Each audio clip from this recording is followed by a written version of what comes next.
Richard Scudamore's getting how much? Hello and welcome to episode 15, yes, 1-5 of the Real Football Cast. I'm your host Dan Tracy, and in the next 60 minutes we will be dissecting all the hot topics in football. As per usual, we'll be discussing what's been going on in the Premier League over the past few days, but in addition to that, there are also a few off-pitch activities that have caught our eye, and they'll be getting our attention in the next hour. Joining me tonight, I have two top guests, and if you listened to the Kicked in the Bin episode a few weeks back, you'll know them very well. First up is my midfield enforcer, Carl. Carl, it's been a couple of weeks, but how have you been, my friend? Dan, really good. Looking forward to this one, mate. So, pleasure to be here, mate. Thanks very much, mate. And also, I'm joined by Matthew. So, last time he tried to send his football items to hell. This time, he's going to talk some real football. How are you, mate? Good, thanks so much. Do I not get a role in your team if he gets the midfield general sort of role? What do I get? You can get the superstar. Actually, I don't know. What role would you like? I've not really sort of casted out any other, really. So the floor is yours. What would you like, Matthew? Either the big physical centre forward or the kick centre forwards in the centre half. Pick basically the one that likes to hurt a lot of people. Let's go for the centre forward. I like that because they're a dying breed, aren't they? Those bigger, bolder centre forwards. Let's go for one of those. That's you, Matthew. Yeah. Thanks ever so much. I'll best do some social media bits first. Otherwise, we'll be talking to the Abyss once more. First, if you want to get in touch with me, you can. That's on Twitter @StanTracy1983. Anything show related, send it my way. You can find me via iTunes by searching for Real Football Cast. And if you use that platform, don't forget to subscribe so you don't miss a single episode. And if you're not a fan of all things Apple, then you can also find me on SoundCloud and Acast. While the easiest way to find all the links is by going to RealFootballCast.com. As you should know by now, the Real Football Cast is sponsored by Loserpool. And what is Loserpool, I hear you ask? It's a new game that sees betting turned on its head, with the focus being on the loser. If this has grabbed your interest, then be sure to visit loserpool.com and create an account, especially as you can still sign up for the prize pool, which guarantees a winner £1,000, something you will not want to miss out on. Right then, it's time to go live. And as I said at the top of the show, there's a few off-pitch stories that have made the headlines in the past 7 days. Actually, they ran in today. So, the first one is the news that Richard Scudamore looks set to earn a £5 million payoff when he departs from the Premier League. A golden handshake that's going to be made by each of the clubs, donating $250,000 each. Now, Matthew, at a time when grassroots football is crying out for funding, this is going to leave a pretty bitter taste in the mouth, isn't it? Yeah, do you know the biggest thing that I've taken away from this is that it's no longer a surprise. His leaving present is now in public domain. It was obviously meant to be thanks for your service, here's a cheque for £5 million we all donated. But now he knows it's going to happen. That's going to be a very awkward moment when he gets into, this was what all the fuss was about. But yeah, other than that, I absolutely take your point in, when we talked about the whole, not we specifically, but everyone else talked about the whole Wembley selling, this is going to leave grassroots with, £600 million less, and everyone was saying, we should have done this because it's good for the game, so on and so forth. It is just another kick in the teeth for grassroots. When I think even if one club decided we're not gonna sign up, we think this money should go elsewhere, that's still £250,000 that could go somewhere else. And for it to go to Richard Scudamore or to really anyone in the Premier League, it's just a bit odd, if I'm being brutally honest. I can understand why they'd want to give him a sort of cash payoff. I kind of get that, because what do you give the man who's been running the Premier League? You can't give him a season ticket for life for every single Premier League club. You've got to come up with something. So it's just a bit odd, and it does again raise the question of, if the top clubs really don't care, or whoever suggests, I think it was Bruce Buck, the guy at Chelsea, was the first one to suggest it. He's clearly of the mindset of, right, stuff the lower league, stuff non-league football. So it really does sort of hammer home this idea that the big clubs are only really looking after themselves. Yeah, it's a very fair point you make, Matthew. Carl, at the same time, has he got a right to be given this, considering that, I guess his work, in inverted commas, is what's made these member clubs rich? So, I mean, it's sort of a thanks for all your efforts, really. I think, Dan, as you say, I think it's a real weird one, isn't it? And something that they probably wouldn't have wanted in the public domain, because if it wasn't, they probably could have got away with giving him this money, or at least asking for it. But I think you see reports that the guy has earned from his role to about £26 million anyway.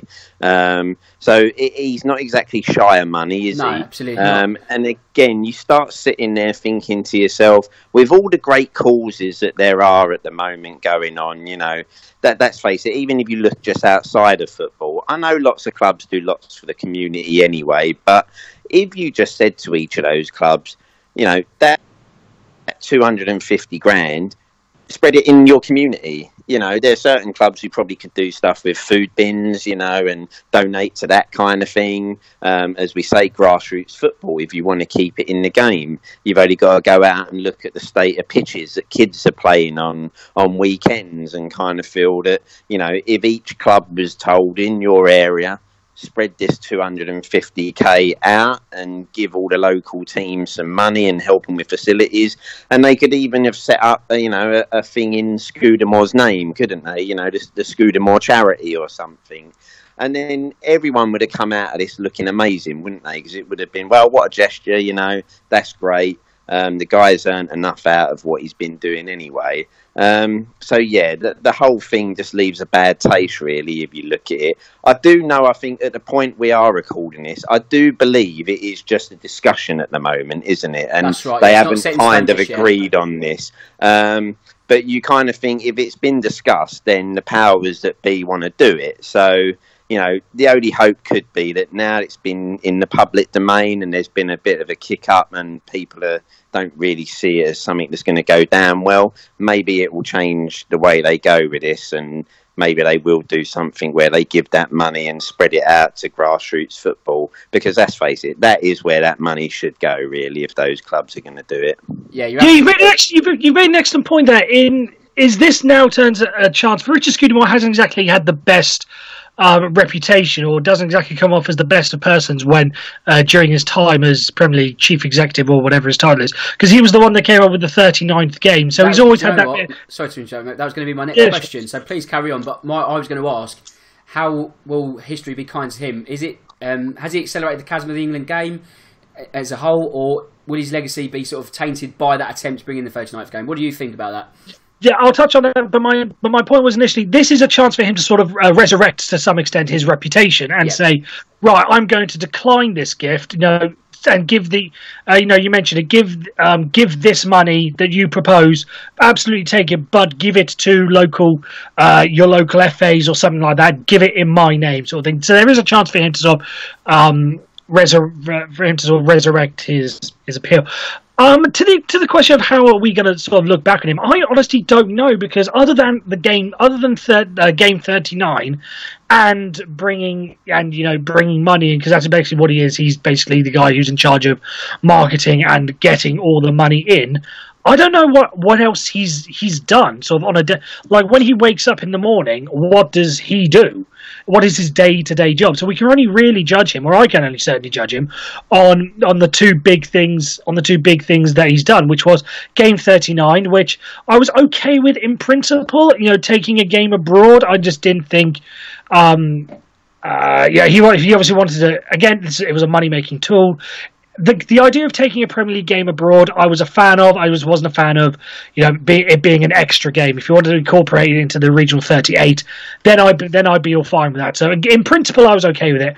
And in terms of generating money, you know, there's some good that comes with it, and there's some bad that comes with it. Every, you know, good thing, like having the world class players coming in, like, you know, we wouldn't have, without Richard Scudamore talking up the money side of it to get the revenue, so on and so forth, we wouldn't have had the likes of Sergio Aguero come in, or Paul Pogba, or David Silva, or any of these guys that you care to mention. But at the same time, without that money, we probably would have had a more competitive Premier League, which, you know, many might say is a good thing for the Big Six, but for the rest of the clubs, it's not really all that. So again, it's sort of 50-50 on either side. So I'm not going to really judge him, because I don't know what exactly his complete role is. Like, as I said, I can only really talk about the two big things. Yeah, you know, what are your thoughts on the whole thing? I think you sort of hit the nail on the head, to be honest. It's like, what else does he do? I mean, what he does, or what he has done, I guess he's done well, because up until this last TV deal, the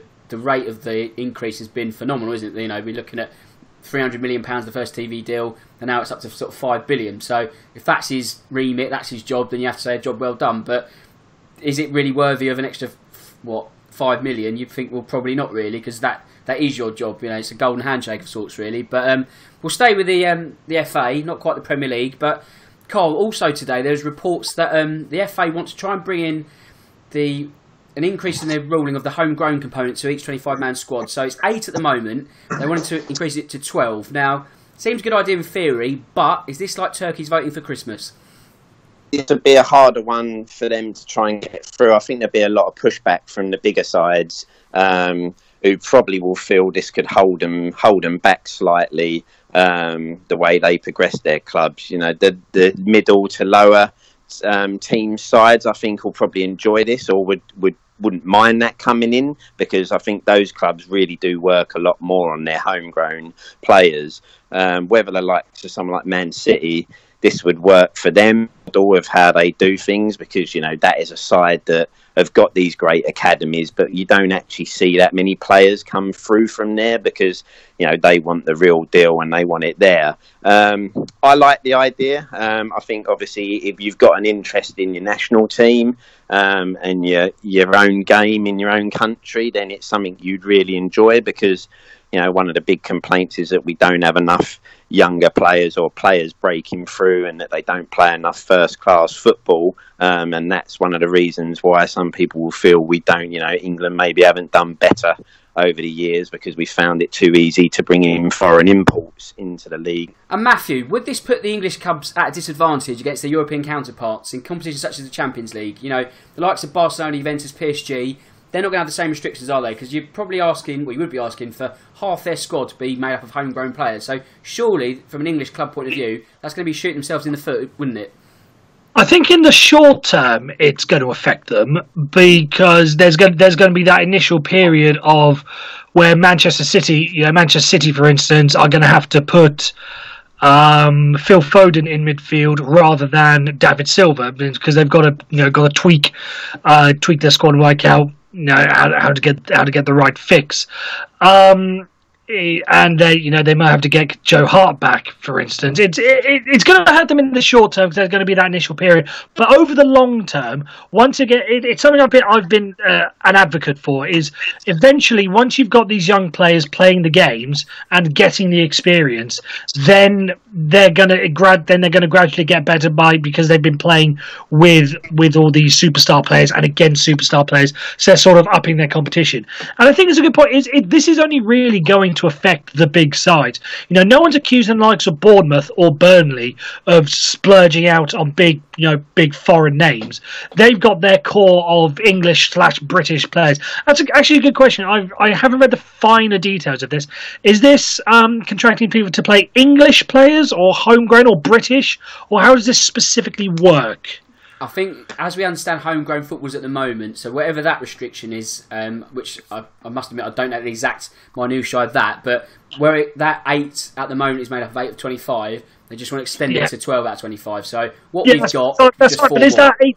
Are those British, or are they English? Or because I know there's the occasional loophole, like Gael Clichy and Cesc Fabregas get through because they trained at a younger age. So you can have that. So they don't necessarily have to be British or English. It's just that academy-based element. So academy, yeah, absolutely. And I think this is only going to, if the money is going to stay in the Premier League as it has been, if the money just keeps getting bigger and bigger, then I think what you're going to get is you're going to start seeing players like how German clubs with Jadon Sancho and Reece Nelson sort of said, and Andrea Luckman went to Red Bull Leipzig, I think it was last year, looking at, these players are going to be underdeveloped, they're not going to be playing, we should bring them over. You're going to basically seeing a vice versa effect of kids in the Barcelona academy, say, these highly skilled 11, 12-year-olds go to the Real Madrid academies, the Dortmunds, the Bayern Munichs, whatever, and basically you're going to say, if the money's still the same, then they're going to say, let's just get this young kid over here and get him in early. That's really the effect I was going to say.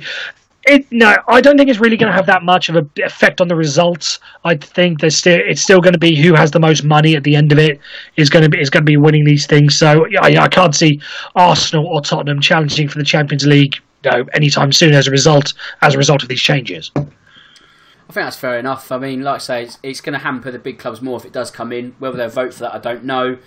Chelsea could probably just dip into their bank of 50 loanee players out across Europe, so they probably wouldn't feel the pinch all that much. But it's like anything with change, isn't it? It's restrictive at first, but then when you actually try it, it actually turns out all right. Which leads us on to our next point, and it's about referees, and not just referees, but VAR. If we focus on matters on the pitch, it's not been a great weekend for referees, has it, Carl? Once again, the mention of VAR is in the headlines, and the clamour for it is only increasing after some iffy decisions. Now, first, Carl, what did you make of Charlie Austin's comments? Were they correct, firstly? And B, were they also quite refreshing? Because it's not the usual stage-managed cliche of, we dropped 2 points at home and we go again next week. What did you make of what Charlie Austin said on Saturday? Dan, I did find it quite refreshing because it was nice to see what was, as you say, an after game interview where the player hasn't kind of been talked through it via his media advisor and say this, say that. That was from the heart. That was passion from a player who's felt cheated, and I don't mean he said he felt he was cheated, but in his way, that result, they felt if they'd got that goal, that's game done and dusted. And as we know, they're a side who really needed that victory. So he was obviously just really emotional and down after that game. But I think you got to give credit to him as well, because at no point did he say the officials had been bad or that, they cost them or anything like that. And that's why I'm hoping he won't get an FA ban, because he didn't really go in on the referees or the officials. He just was making the point that these guys need help. And he's 100% right. We saw at the World Cup that when VAR's done properly, all you get from it is something good, because you will get the right results. You will get these decisions that go against your team, maybe overturned. We've said it on the pods before. When you looked in the World Cup and the challenge that Sanchez makes in the Colombia game, and at first it's given a penalty, they review VAR and you see he wins the ball and that's overturned and it's not a penalty. And that kind of thing, that could have swung that game, that one decision. But they reviewed it, got it right, and that's what we really need now. I mean, in the week as well, we had the Sterling incident, and that kind of just makes football look stupid when you're seeing stuff like that, because you've got all these officials, and you can't blame a referee, because I think it's easy to forget they see it in seconds and they only get to see it once. So if a player crosses a referee's path, he might be in his view when the incident happens, so he doesn't see what he sees looks like a trip when it isn't. I don't understand what the fear is of getting an extra pair of eyes on this and getting the right decision, because no one's being cheated. It works, and we really need to get with the times now, and the technology's there to do it. And I think once it's brought in and working properly, everyone will love it. Everyone said this one World Cup was one of the best World Cups they'd seen in a long while. And I think VAR was a big part of that. We know, Dan, me and you know, the game that Spurs had v Rochdale in the FA Cup made VAR look an absolute farce that night, didn't it? And everyone come away going, if this is what it's going to be like, forget it. But that's not what it's going to be like. That's a learning curve. And like everything, you have to try it to learn, get rid of the mistakes that are going to happen. And when you see the World Cup, you kind of feel that's how it's done. And if it is done like that, it needs to come in. We really does. We shouldn't be having these sort of decisions and incidents happen. We should be getting the right decisions on the pitch. And VAR's, when VAR does come in, because it will, but I don't really see what we're waiting for now, because there are big decisions being made and teams being costed what could be, in the end, vital points come the end of the season. Absolutely. I mean, if that was bad enough, less than 24 hours later, Fulham were incredibly hard done by due to an incorrect offside decision of their own. Now, that's one that created perhaps more questions due to the fact that Liverpool scored straight after. Now, Matthew, what's interesting here is that if we had VAR in place, Liverpool wouldn't have scored due to the flow of the game being disrupted. So, is that where technology becomes an issue? Or is, because the sort of free-flowing nature of the game is ruined in that sense, but is that just, I guess, a necessary evil because we need VAR in place to make the right decisions more often than not, or all the time, shall I say? Yeah, I think the Mitrovic disallowed goal and the Mo Salah goal was really... if ever there's going to be a sort of exhibit A of just how complicated VAR can actually be, it's that. Because, absolutely, if VAR was there, I think it would have been... because you saw in the World Cup, basically linesmen and assistant referees, whatever you want to call them, were basically given the mantra of, if you're not sure, let it go, and we can always come back to VAR and let it and review it. So in that mind, if we were in a VAR world, I think the linesman keeps his flag down, and then it goes to a replay where, I'm being brutally honest, I couldn't tell if that was onside or offside. You can convince me either way. So it would have stuck with the initial decision because there wasn't enough to overturn it, and Mitrovic scored, and the goal gets given. But on the other hand, there is absolutely the whole interrupting the flow of play, because it did. Because if we were in a VAR world, then as soon as Salah's racing down the pitch, then the referee's going to get that little buzz in his ear. If the linesman has his flag up, the referee's going to get that buzz in his ear, saying, "Hang on, we're going to check that." So VAR, it is still one of the I don't want to say the great invention of our time, but it has shown, as you mentioned the World Cup. I don't think there's really anything much I can say positive about VAR that Kevin hasn't already said, so I give him all credit there. I don't want to be repeating points, but VAR has shown that it is a fantastic tool to be used. It's just whether or not the clubs are willing to take the plunge and take the hit on these sort of things. Because bear in mind, this isn't the Premier League saying yes or no. This was voted on by the owners towards the end of owners and chairman towards the end of last year. They were the ones that said no, we don't want VAR. And so it's got to be on the clubs to realise these sort of things. Rather, Charlie Austin can blame the Premier League as much as he wants, and I think that might actually, you say he won't get a fine because he wasn't attacking the referees. He was really attacking the league, so maybe he will get a fine in a sort of roundabout way. But really, he should be attacking the owners, because at the end of the day, it's their decision. And one of the points that's been made is this so-called big club bias, is going to be wiped away if VAR get brought in, because you won't get the big clubs getting the decisions. Whether or not that is actually a true thing, I don't know. But that's really what the big clubs are fearful of, is now they're going to have to actually play by the rules, and those dodgy penalty decisions at Old Trafford that are being swayed one way or the other by the Stratford end are going to be wiped out.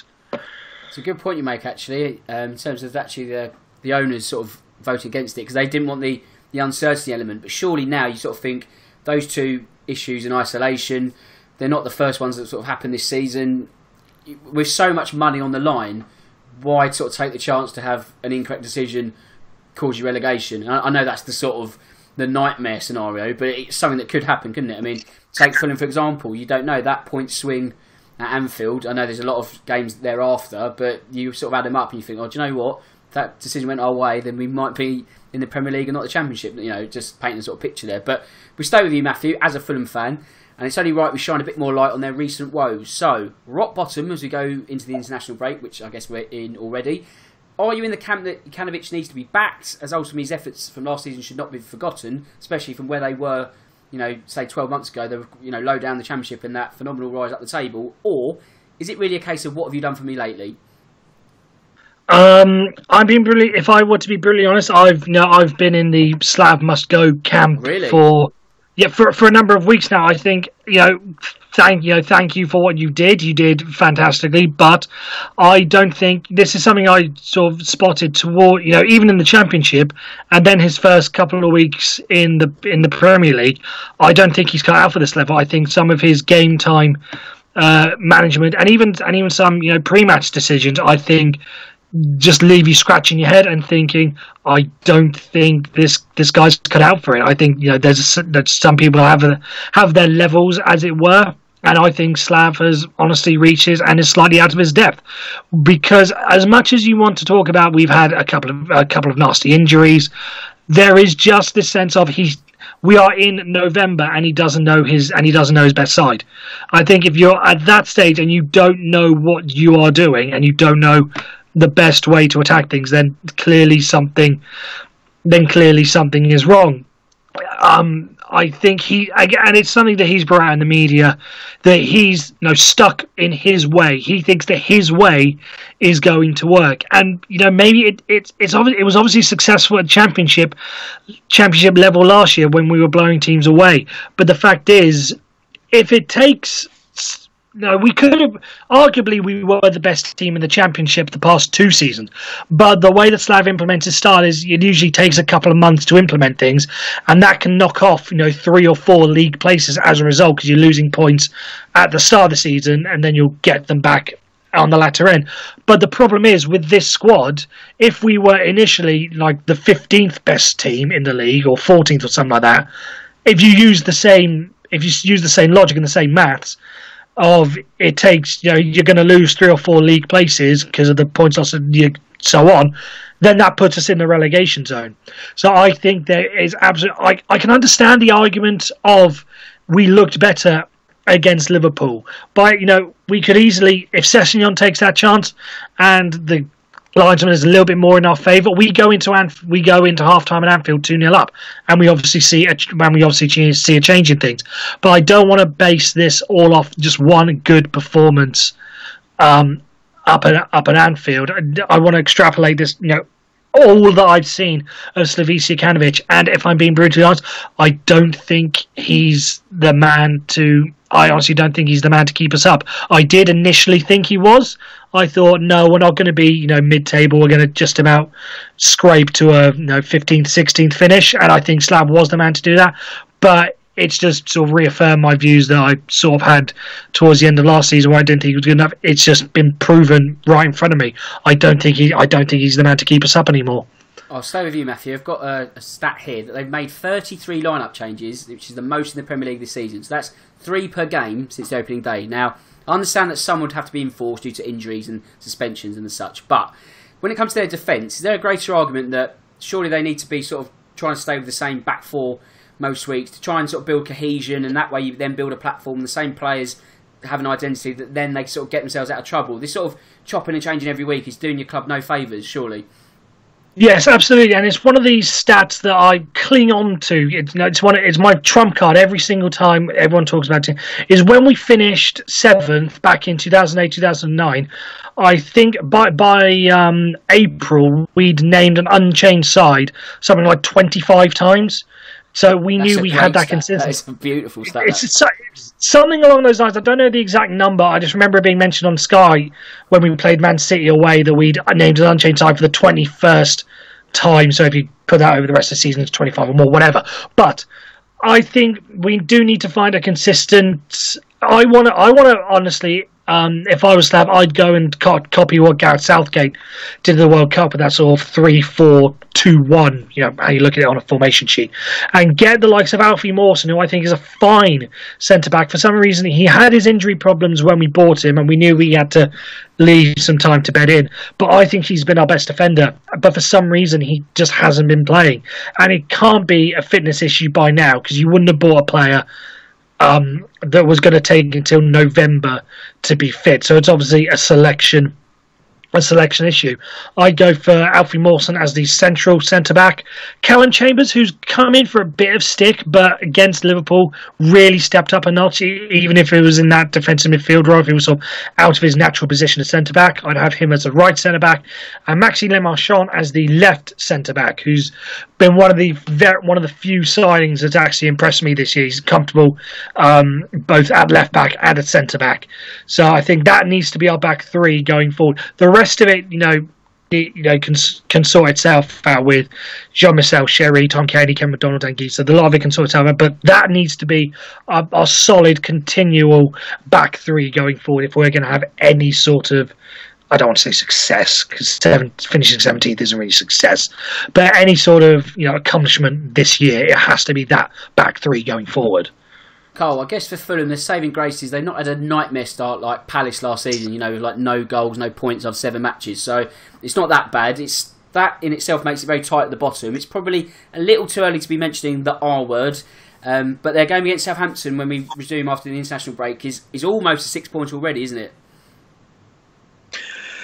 Oh, 100%, because, momentum is a great thing, isn't it? And if Fulham can suddenly get some momentum going, then who knows what could happen. I think it was last season in the Championship, wasn't it? They didn't have a brilliant start, and then they go and get a result. I can't remember who it was against now. They kind of said that you'd lost the game, and then the players kind of got together after that and kind of said they needed to shake it up and wake up. And then suddenly Fulham go on this amazing run that in the end gets them in the playoffs and gets them promoted to the Premier League, because momentum, it can be such a key factor for teams. You get a few good wins going and a good feeling at the club, then it can take you places. And the longer you keep going where you can't get results, and especially if you lose to those teams around you, when Fulham play teams like Liverpool or Man City at the moment, it's kind of a free hit, because you'd go into the season looking at those games thinking, well, we probably won't get nothing there, but you can't then start to fall to losing to teams like Cardiff or Southampton, who are going to be around you, because that will be where your fate will be sealed. If you can beat those sides or take points off them away from home, then that's what's going to keep you up. That will be a massive game, and one that you kind of feel, if Fulham want to change the way things are going, then a win there is kind of a must. Cole, staying with you, are you surprised that no Premier League manager has been sacked yet? And could we perhaps see one if there is a loser in the game between Fulham and Southampton? I found it was quite funny, wasn't it, on the weekend? Tim Sherwood kind of made the bold prediction that he didn't think a Premier League manager would be sacked this season, and the clubs would just...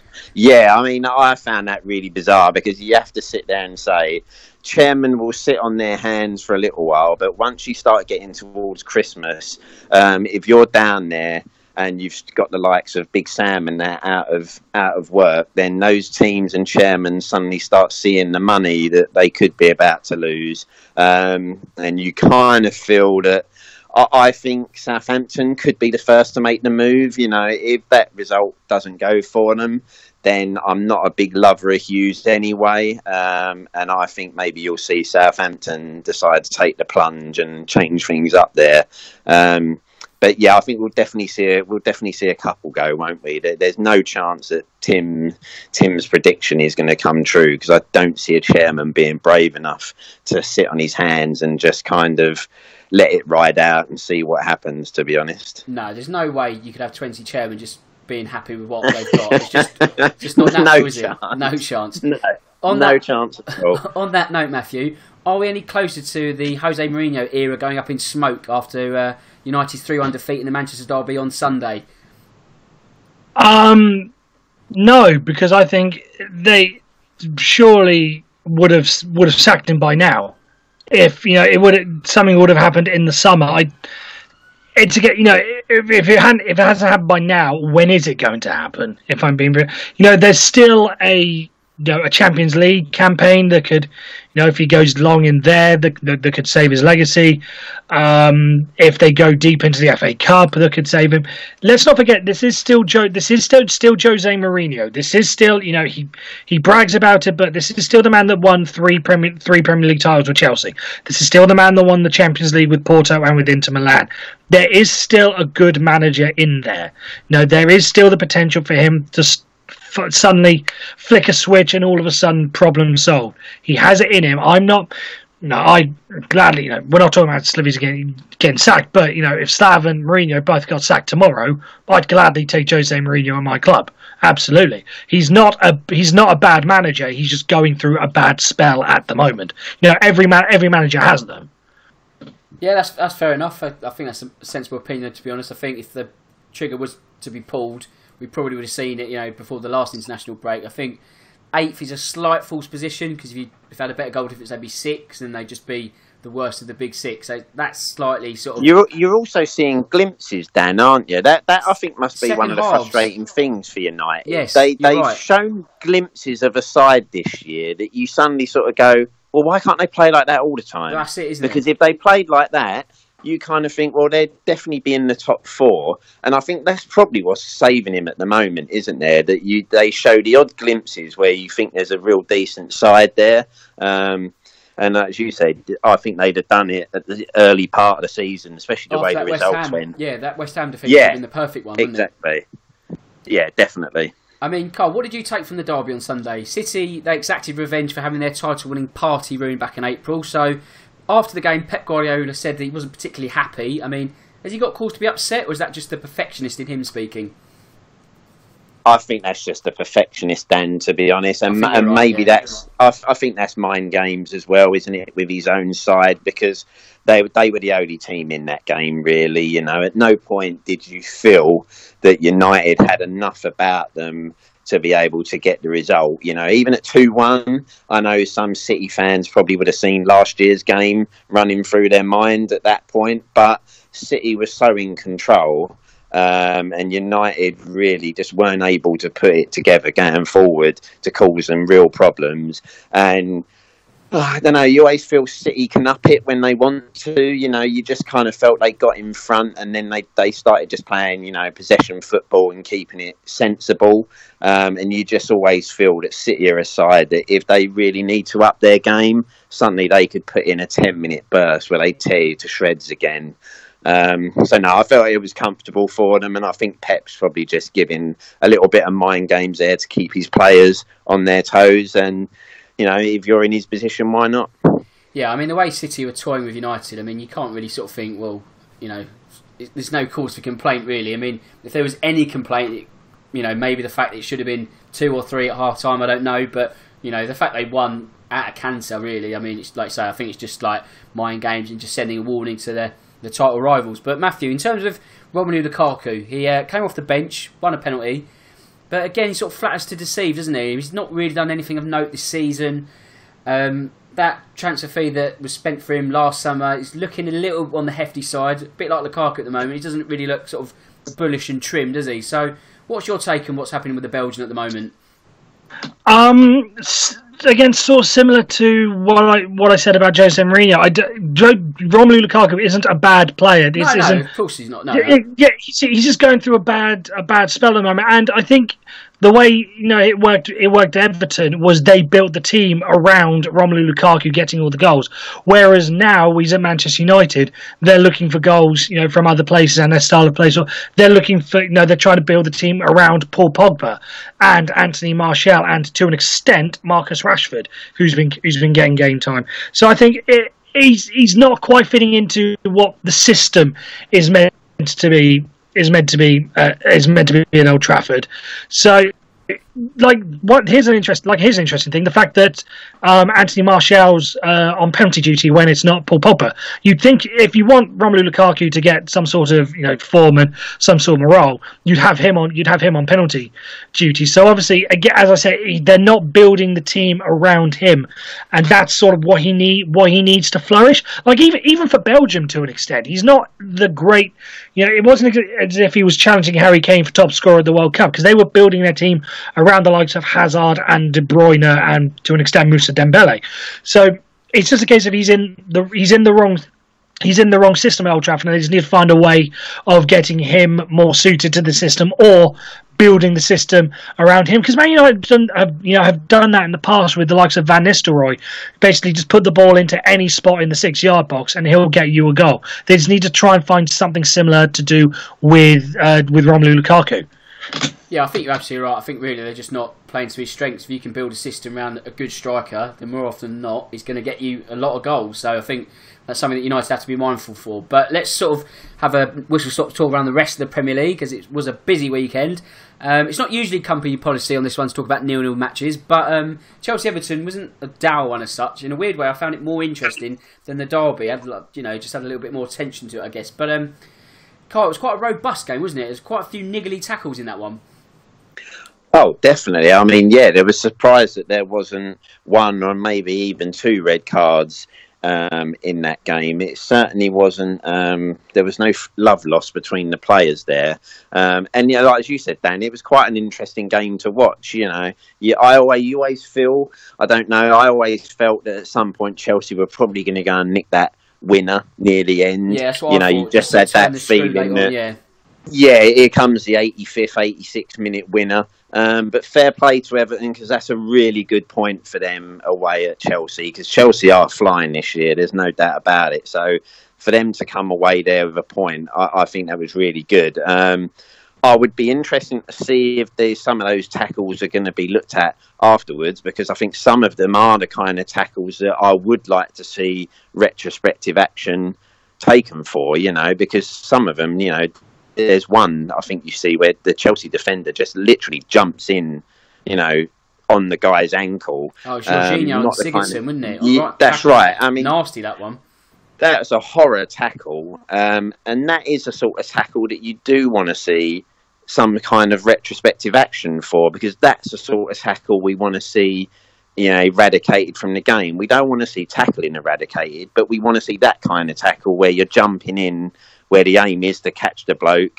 And let's face it, Sigurdsson's lucky to come away from that incident without serious injury. Well, he's not fit for Iceland. I mean, you sort of, maybe that's because it's just international duty, but he looked really nasty. I can't remember if Jorginho was booked, because if he is booked, that means there's no retrospective action that can be taken, which is wrong in a sense, because it was a really nasty tackle, that, and it sort of, it set the tone for the game, really. I know Alonso got booked as well. There's a lot of them were sort of clattering into each other. Like I say, it made for a good spectacle, but also, Cole, I think the way that Everton got their success, I'd say a success a point, but a lot of teams, when they play Chelsea, they identify Hazard as the player to stop, but they were sort of more interesting. They identify Jorginho as the man to stop, because I guess if you sort of stop the fulcrum midfield, the service, the quarterback almost, then that sort of stopped Chelsea really being dangerous in that final third. So I think you could say that either Chelsea was showing signs of fatigue because of the Europa League, but at the same time that probably does Everton a disservice because they got their game plan spot on. Yeah, definitely, because no matter how much you try to mark someone like Hazard, if you're allowing him to have the ball, at some point in 90 minutes, he's going to manage to turn a defender or two inside out. No matter how good you try to double up all that against him, he'll find some magic to get there. So, as you said, they identified that stopped the service getting to him, first of all. And then, they did that really well, because, as you said, they identified that kind of quarterback, as we say, who's springing the passes out wide to him, and it was really effective. And like I say, I think Everton could take a lot from that point, because I think that's I'd take a point now at Stamford Bridge this season, the way Chelsea are playing. Yeah, I think everyone would really. I mean, I know Liverpool did, and they can't have too many complaints about that result. So yeah, Everton will be chuffed with that, and hopefully for them, and they can use that as a launch pad to get closer to the top six. Matthew, Alvaro Morata was doing a lot of moaning on Sunday. Any cases for a penalty for him? I know he had an offside decision goal, which probably was correct, but I mean, did he get booked eventually? Yeah, he got booked eventually for sort of constant whinging, but I mean, it's not really what we want to see in the game, is it? No, to an extent, but Morata's in the case, he's obviously not happy at Chelsea, or clearly doesn't seem to be happy at Chelsea, because he hasn't really got the number one centre forward position locked up at the moment, because there's still that overhanging case of Olivier Giroud just sort of breathing down his neck. So I think he's just trying to get sort of anything to go his way at the moment. So yeah, it's just not great. I saw reports, that they're trying. This is sort of more signified, because I saw reports that they're now shopping for a centre forward to either replace or to sort of compete with Morata and Giroud. Quite where they're going to go, for instance, I have no idea. But yeah, I just don't think Morata's got that. He hasn't really settled into Chelsea sort of overall. It's just not quite the Morata that we saw at Juventus and Real Madrid. So I think it's just a case of frustration for him at the moment. Yeah, I think you're right. I think the way he was acting, it was almost acts of desperation on Sunday, wasn't it? Like just when you tried too hard almost to get a goal, you can see that doesn't click. But I think you're right in terms of Morata in general. I mean, me personally, I was pretty miffed that Chelsea signed him, because I thought, they've got a really good striker there on the basis of what we saw for Real Madrid and Juventus. But he's nowhere near that kind of sort of player. So you think, actually, I've not really missed too much. But where Chelsea go from there, I don't know. I mean, like you say, centre forwards of that ilk are almost a dying breed, and the ones that are available are a very high premium. It's not that Chelsea have got a lack of money, but then they're playing the kind of system that only will accommodate one of those strikers. And then you've got Morata, Giroud, and another. So it makes it a much difficult job for I guess Sarri to pick. And maybe it means the end of Morata sort of at Stamford Bridge. So who knows about that one? But let's go to South London now. Hang on, the thing is, it's gonna be the same names brought up. They're not going to. Yeah, it's still going to be Benzema and Cavani are basically going to be the names circulating round the and Mauro Icardi is going to get the odd mention as well. Or maybe now that Antonio Conte's out the building, maybe they'll go back for Diego Costa again. They're not going to be adventurous, are they? If they do go and try and sign another centre forward, it's going to be the same names that we've just gotten used to every single transfer window. Oh yeah, it's like managers, isn't it? It's that certain crop, that certain cycle where you just sort of rinse, wash, repeat, really, don't you? It's just the nature of big clubs, and that's what they've got, because they're not going to go for some also-ran, are they? It's just Jordan Ayew, for the top of my head. It's not going to happen, is it? They're going to go for the same kind of tried and trusted names that you just read about in the papers all the time. So we'll have to sort of watch that space. But like I say, let's go to South London now. And Tottenham, they ground out a 1-0 win against Palace. A result that, if you looked at their last 4 meetings, would have come as no real surprise, as the streak of slender victories is extended to 5. Now, Carl, we've spent many hours talking Spurs as of late, and the latest theme seems to be, certainly on Twitter anyway, that Tottenham aren't playing all that well, and it's a sort of a stick to beat the club with. But surely, if you're grinding out wins, which is really important, there can't be that much reason to complain, can there? As you said, Dan, we've spoken about this quite often. And I think, you're the same as me. At the end of the day, when that full-time whistle goes, if we've got the 3 points and the 1 goal that's got us the win, then I still come away happy. You can look at the performance and say, yeah, it wasn't pretty, but at the same time, it's a win. And I think this year for us, we've spoke about it before, we were really going to be hampered this year after the World Cup, with players coming, the amount of players coming back late we had. The season hasn't been great in terms of injuries for us, the key players. So right now, you'd have to sit there and say, obviously, and again, with everything with the ground and everything like that, it was kind of like one mini crisis onto the next for Spurs in terms of the feeling around the club. No signings in January, and everything, each performance you kind of look at, you kind of do feel it feels a little flat. Certain players don't look as sharp as maybe they should be, but we are showing a resilience at the moment that you speak to any long-term Spurs fan would say to you, they're the sort of games that, historically we'd go on to lose. And now we're actually turning around and getting wins out of those games. And I, for one, am just enjoying the fact that, yes, we're looking scrappy, but you kind of cling to that hope that if we're winning playing badly, if suddenly everything clicks into gear here, then it can only get better, can't it? Surely, if just players start coming back from injury and we start putting in some performances, then everything's looking rosy. So I think we'll take it. Obviously, we do want to see the kind of levels up slightly. Be interesting to see what happens in January, because I think Levy will have a decision to make around, does he bring people in January? Because if we're still struggling for injuries, but we're in that top 4, then we all kind of know that ground has been built with the view that there's Champions League football there, and that would kind of leave us with egg on our face to go into that stadium without it. So maybe, if we're just clinging on to top 4 at that point, then maybe it will force his hand to get the checkbook out, and we'll then just bring in some reinforcements to improve the squad. And again, that could be good timing, because if you get that little boost in January, then it kicks you on again. So, everything's looking quite good at the moment, really. In terms, off the pitch as well, things are starting to improve from what we're seeing with the stadium. I'm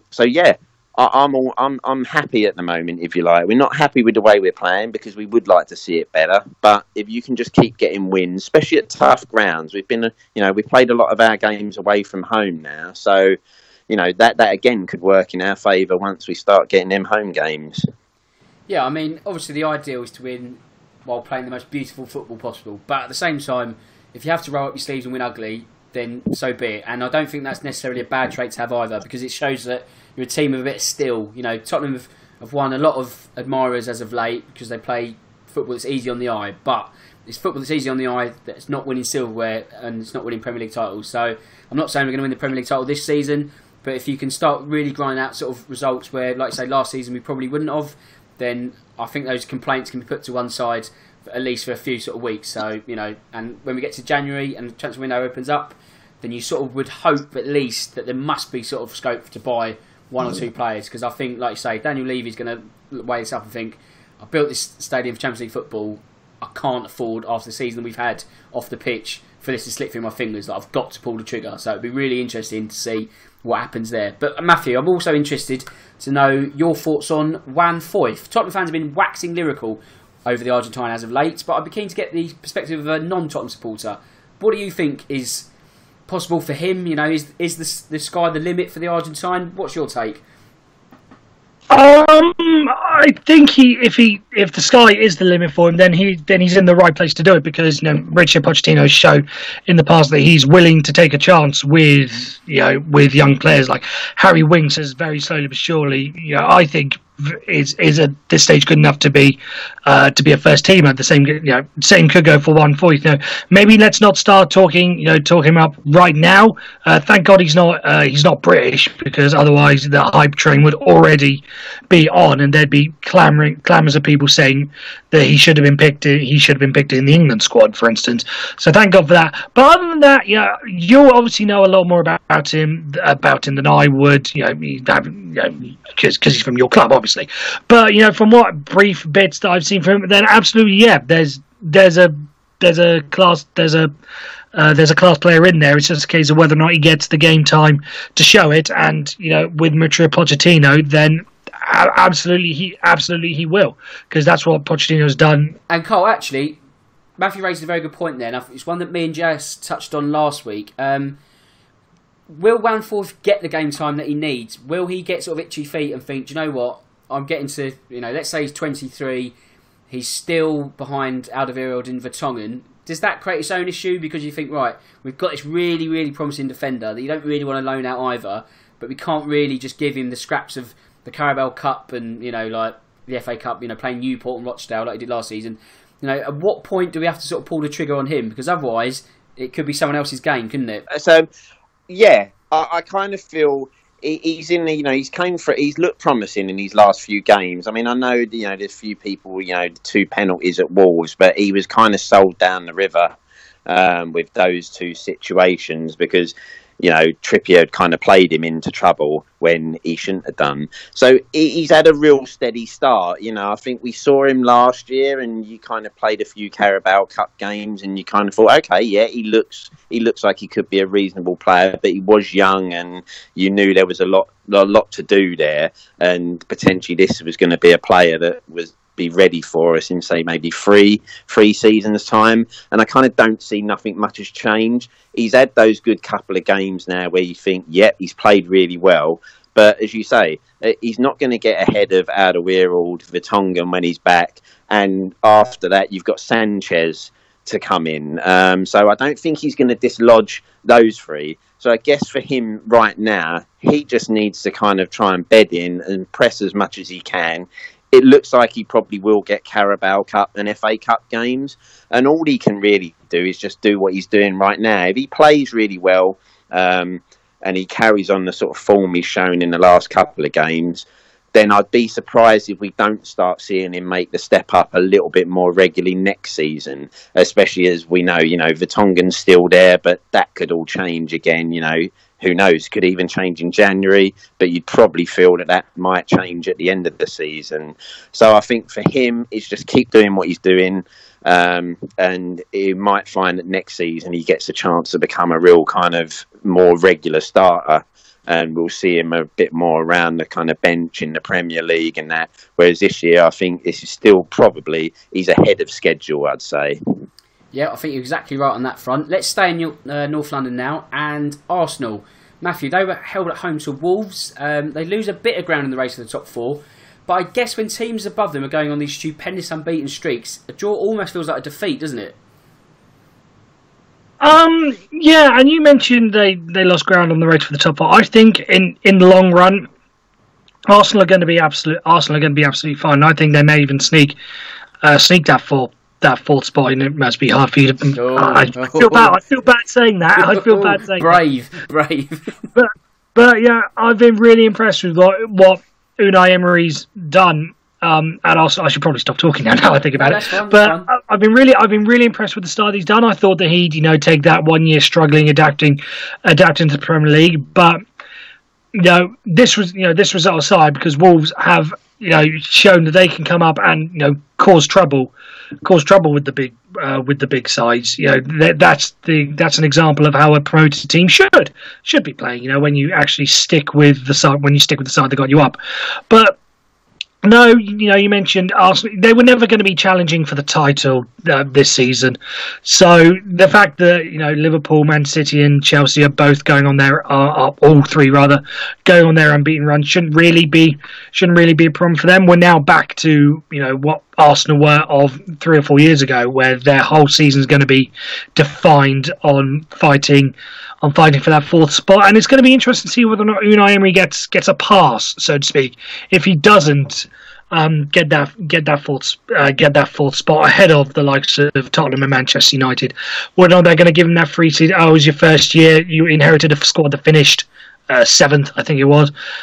So you've made some progress. But overall, like I said, I've really been impressed with what Unai Emery's been doing. On that controversial note where Matthew upsets the 2 other guests, I need to sort of wrap things up and do the admin, because I think we've hit an hour already. So well done, chaps. It's been a great show. I shouldn't forget, it's been a big weekend for teams at the bottom third of the table. People accuse me of focusing on the bigger clubs, so apologies, but there's only an hour, so I'll do my very best to sort of do in the next couple of minutes. So Cardiff, and a dramatic winner through Sol Bamba, as they beat a 10-man Brighton. Goal that they conceded in injury time, and one I guess that if VAR was in place probably wouldn't have counted. And also how Sol Bamba got away with not getting booked for taking his shirt off, I will never know. But moving on to Newcastle, their season really has begun after a win at home to Bournemouth. One you probably didn't expect, but with the sort of 2 forms as of late. But it's more important for them to keep that momentum going. But at the same time, the international break has almost come at the wrong time for them, because now they're just in the sort of cycle of winning matches, and now they've got to sort of stop for 2 weeks. So a bit frustrating for them. Huddersfield almost in the same boat, but they got a draw against West Ham. So those, I guess all 3 of them, their seasons really have started now. So it's a case of, how can they sort of drive on and keep themselves afloat almost. And Leicester Burnley drew 0-0. I know it's been a sort of tough period for Leicester, so I think it's just sort of good for them to be sort of just focusing on football. But I guess for Burnley, they conceded 13 goals in their previous 3 games, so a clean sheet would have been a great result for them. Last bits of admin, I guess for me, if you can listen to it on iTunes, that's really helpful. Also, if you can leave a review, even better. If it's not 5 stars, don't, because it will bugger up my rating overall. So if you do listen to it and you do enjoy it, more importantly, please leave a review. That'd be really, really helpful. As always, like I say, Loserpool picks.